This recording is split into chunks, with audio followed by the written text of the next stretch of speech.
Diciendo en el corte algo que lo retomo. Dices, más allá de ponerle rostro a los números es una de las expresiones clarísimas. Y otra decías, lo que nosotros hemos hecho es contar, digamos, botones de muestra, la expresión es mía, para hablar de un problema macro, un problema grande. Trabajamos con gente que son los más vulnerables porque viajan escondiéndose, sin documento, es decir, viajan escondiéndose de las autoridades, no buscando su protección. Y se enfrenta en este momento a unas bandas del crimen organizado que tienen cooptados pueblos enteros, porque ten en cuenta que los trenes, digamos, no pasan por las grandes localidades. Si es en Tabasco, no pasa por Villahermosa, sino por Tenosique. Nosotros nos encontramos un caso, concretamente en Tierra Blanca, lo recordamos bien, Tierra Blanca, Veracruz, donde un migrante logró escaparse de la casa de migrantes, donde los Zetas habían perpetrado un secuestro a 4 cuadras de las vías del tren. Tras escaparse, lo que hizo, un migrante solidario, digamos, muchos hubieran echado a correr, fue a la policía municipal y hizo la denuncia, de decir, atrás de mí quedan 25 más o 50 más. Los policías municipales lo han detenido y lo han llevado de regreso a la casa de secuestro, a entregarlo, a decir, bueno, aquí está esta persona. Historias como estas, que te sonarán muy puntuales, tenemos un anecdotario del que no podríamos no parar. Por cuestión de tiempo te ejemplifico con una que es muy clara, pero hemos llegado a esta zona donde la gente no te habla, donde el dominio es completamente total, donde ocurre muchas veces, como en Tenosique, enfrente de la estación migratoria del Instituto Nacional de Migración, es donde ocurren los secuestros en Tenosique. ¿Enfrente? Justo enfrente. Y todo el mundo lo sabe. Hubo un caso también que es muy ejemplificador.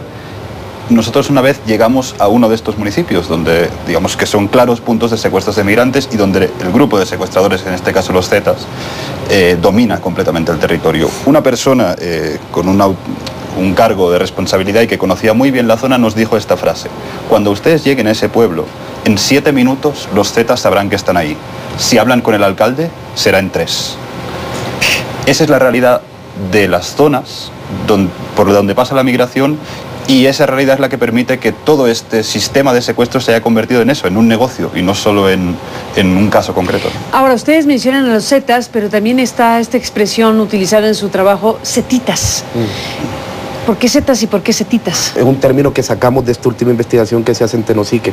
Digamos que los Zetas tendrán varias estructuras en cuanto a cómo actúan con la migración. Están estos grandes capos de los que escuchamos hablar en la jerarquía Zeta, que ya, bueno, los nombres y apodos los conocemos creo que todos y son de bastante manejo popular.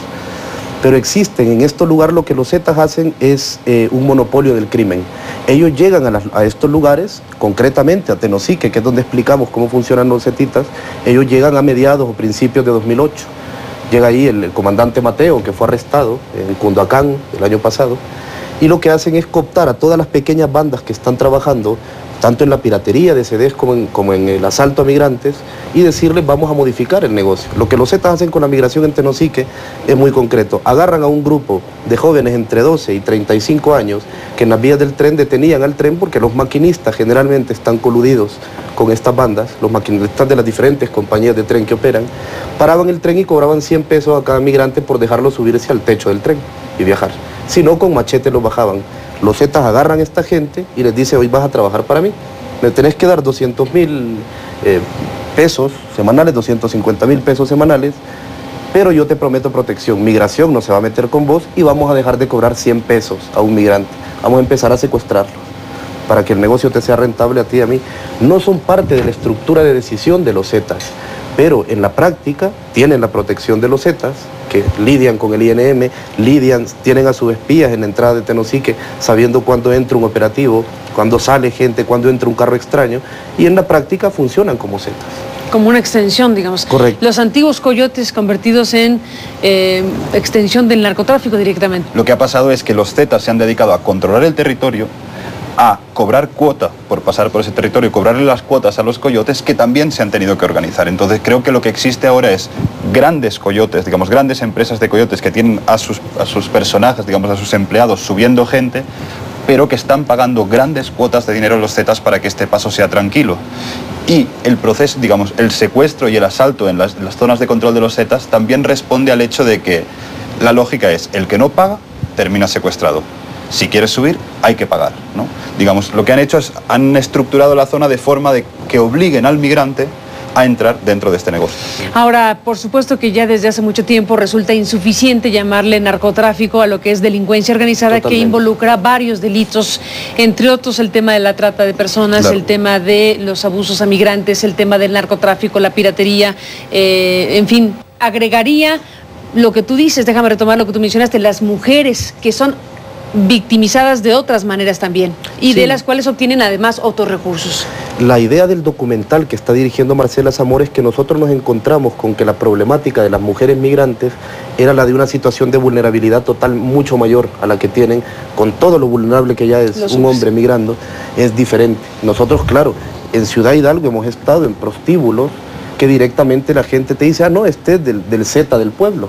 Es decir, los Zetas son como, digamos, el grupo del crimen organizado que descubrió que la migración era un gran negocio. En Ciudad Hidalgo ocurre esto con la trata de mujeres, que generalmente son mujeres centroamericanas jóvenes que vienen engañadas, la mayoría, y les dicen vas a trabajar como mesera, y luego las dejan, les empiezan a decir, pero me tenés que pagar el transporte y la vestimenta, y si me lo querés pagar siendo mesera vas a tardar 8 meses. Si querés pagarlo más rápido te tengo una opción. Y otras que directamente llegan y las venden por una cantidad y las encierran en un prostíbulo y las obligan a trabajar con algunos mecanismos, como por ejemplo a una mujer indígena que ha salido de un pueblo guatemalteco, le ponen una minifalda, la sientan en las piernas de un hombre, en un prostíbulo le toman una foto, le quitaron el pasaporte, su documento y le dicen, si te escapas esta foto llega a tu pueblo. Y sabes que esa es la muerte civil, si llega esa fotografía a tu pueblo indígena. Entonces con las mujeres es particular, también nos hemos dado cuenta, Edu me recordaba esto hoy y me gustaría que lo contara, de aquel tren en el que varias veces hemos visto cómo llegan directamente a secuestrar mujeres que van en el tren. Déjame, Edu, hacer una pausa y nos cuentas eso. Y me llenó de curiosidad conocer otro lugar. Y le dije que sí, que estaba bien. Me dijo que si estaba segura de emprender camino con ella, le dije que sí. Y empezamos a venir, ella me dijo que me iba a conseguir un trabajo de mesera. Y yo de mesera lo había desempeñado bien porque sabía que ganaba más o menos. Y me vine, pero para el susto mío era de que no venía de mesera, que hasta ella había pedido dinero por mí, por haberme venido a dejar acá. Fue cuando conocí este negocio. Había quedado yo por 500 pesos para en ese entonces.